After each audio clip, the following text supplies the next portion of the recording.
What's up, everybody? You're joining me today in a shallow creek where I will be ski poling my way through the shallows. I'm trying to stay as dry as possible today. After the last time I had to deal with super shallow creeks, I thought I swore I'd never do it again, but what can you do? Come on, please.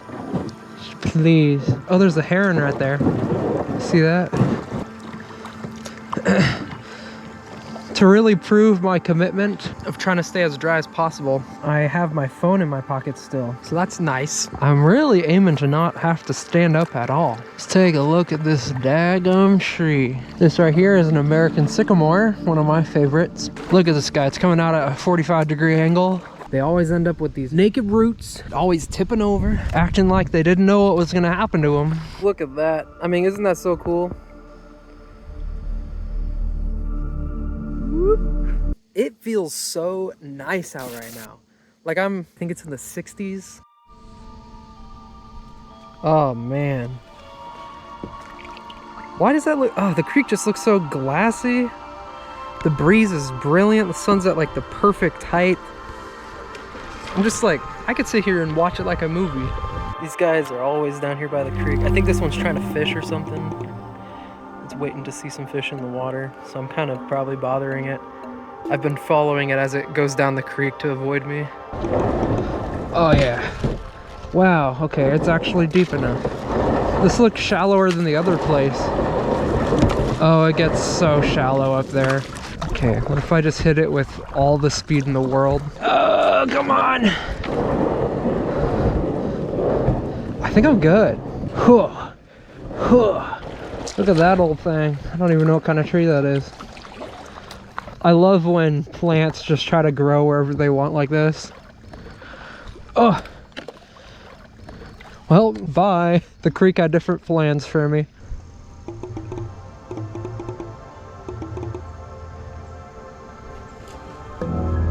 Majestic, man. See ya, dude. Oddly enough, whatever's coming out of that has a really nice sort of perfumey smell. That sign up there, it talks about how this is wastewater, but it smells, and with the cold, serene air, oh my gosh, look at that view. Like, it doesn't smell gross or anything. It smells like flowery, but kind of like in a grandparent sort of way. I don't know how to describe it. Look at that sycamore tree again.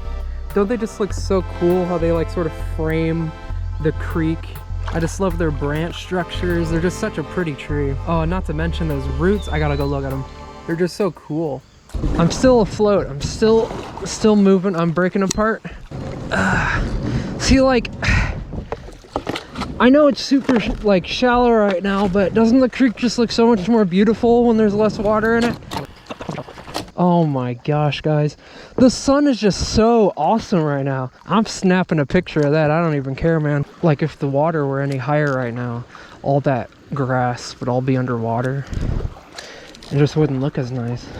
Just imagine in the fall, dude. If all this were like early fall, I'm talking right when the colors start to change. This will all be like orange and yellow and red. Oh, look at that mourning dove. Holy cow, it's drinking. Do you see that? Oh, a heron. Wow.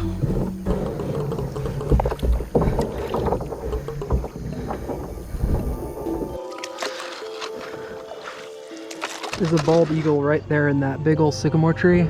Oh my gosh. If I can get good footage of that, forget about it. There he is. Oh my word. Oh my gosh. Freak. He landed again. I'm gonna have to follow him. He's gonna see me right away. I can't just try to be quiet. I'm gonna have to try to just look nonchalant. He's at the perfect angle. Just please let me see it. There. Wow. Oh my gosh, I got it. That's the money shot. That's as good as I could have asked for. Look at how freaking patriotic those clouds were, bro. That was a good shot. That was funny. My blood's bleeding red tonight, boys. So this tree is called the Northern Catalpa tree, I'm pretty sure. And it's thought to only be native to this one place where the Ohio River and the Mississippi River sort of join up down in Illinois and Missouri around there. We're seeing one grow wild here, which is kind of interesting. Look at these big, long bean pods. Look at that. This is like 1 inch deep water, but my socks aren't even wet. I'm really not trying to get wet right now. Just keep rocking. Gosh,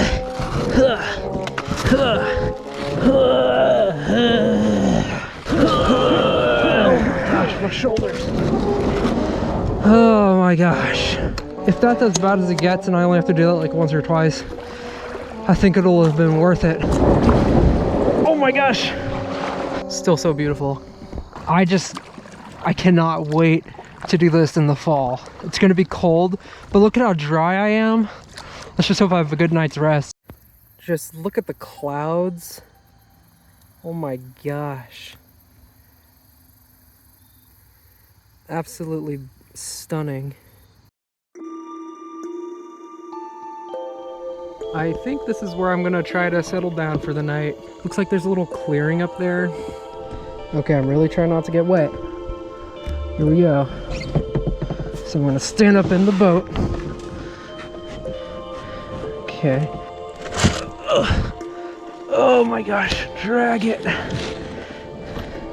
That's how you do it. I'm gonna explore. Yeah, there's a path here.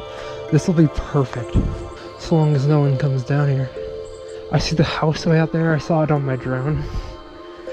Right here we've got what's known as the common cocklebur. There's its leaf and the little fruits. Along with many other species, especially around here, these have adapted to attach themselves to mammalian fur, or for us clothes, and just get dragged along to help propagate it. It's so filled with toxins, really nasty stuff here.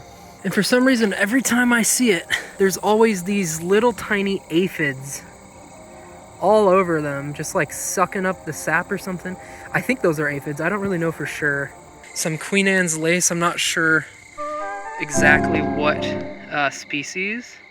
They're part of Apiaceae, which is the carrot family.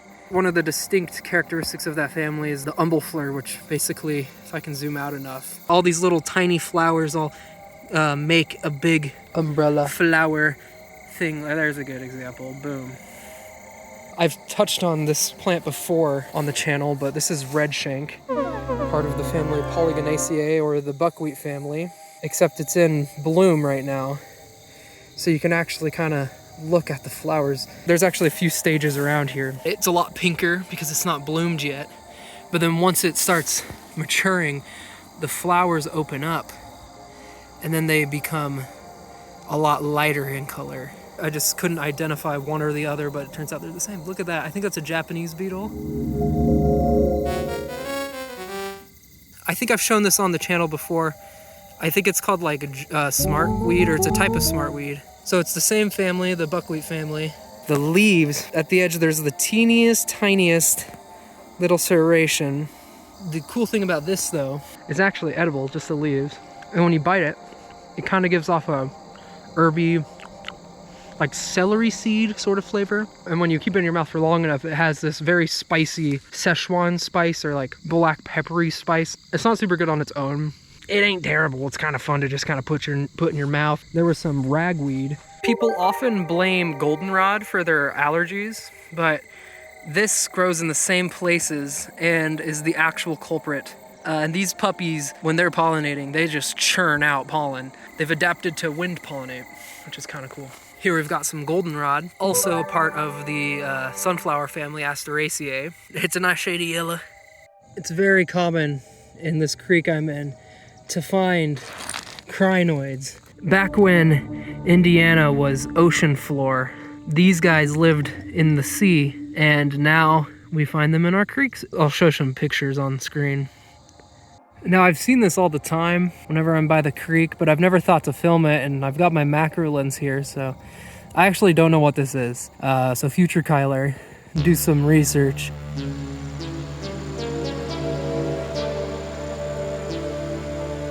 Look at that. Absolutely tiny flowers. There's just this whole world that we're not seeing because we're too big. I really don't know anything about geology, but I think this is a quartz crystal here. Quartz crystal. There, that's what we were just looking at. I only really know about plants. Well, I was gonna light a fire, but I don't really need one. I'm settling down for the night. I'm gonna sleep right here next to my kayak. All right, this is the setup. Oh, wow. Not bug proof, obviously. Anyway, yeah, you got the kayak. You got this. I'm using the sleeping bag. I also have a foam thing to keep heat. And I got myself daggum burger. The Whopper, of course. Now I really am banking on the fact that it's not gonna rain tonight, right? Oh, burger. You know what I just remembered? The fact that morning dew exists. I always forget. Dang it, dude. All I can do is take a bite of my burger. Yeah. I've got one more trick up my sleeve tonight. My Switch. And look, this game just came out. I'm gonna play it for the first time. There we go. Anyway, I'll update you guys if something happens. Super nice view. Super nice day. I mean, just, I absolutely love cloudy days. But only because sunny days exist.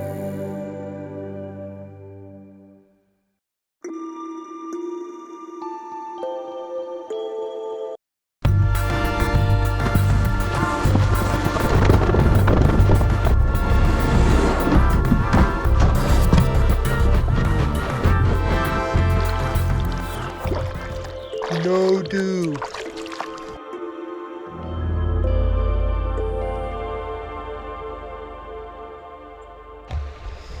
Nothing like starting a morning off with some good old-fashioned booty scooching. Oh, please. Actually, I might be able to.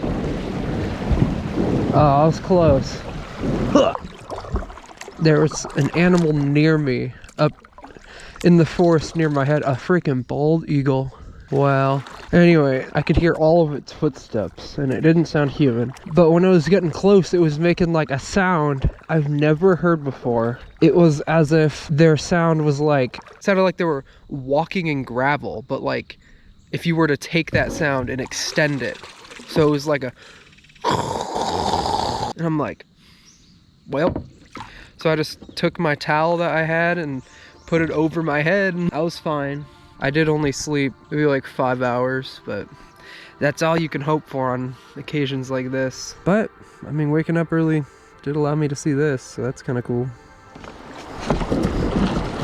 Oh, the sun is coming out. You see that? You can see the... Oh, no!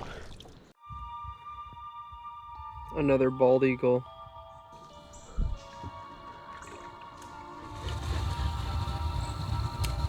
Did you hear that? That was pretty cool. So I learned what those herons sound like. Throughout the night last night, they were just doing their call. It's like a mega duck quack. It's just super loud. I don't think I mentioned it yesterday, but these sycamores are actually adapted to be able to accommodate for them leaning into creeks because there's no competition for sunlight out here. They grow toward it. Oh my gosh. Bald eagle, bro. This must be the most patriotic place in the whole world. So yeah, they want to grow toward the light, and so they kind of let it happen. They grow big branches out and over. Their like widespread root systems allow them to stay locked in and allow them to grow completely sideways, as we're seeing over here, which is pretty awesome. Interesting stuff, man. That right there, that is Land of Video's end right there. They say as soon as you touch it, the video ends. Anyway, if you enjoyed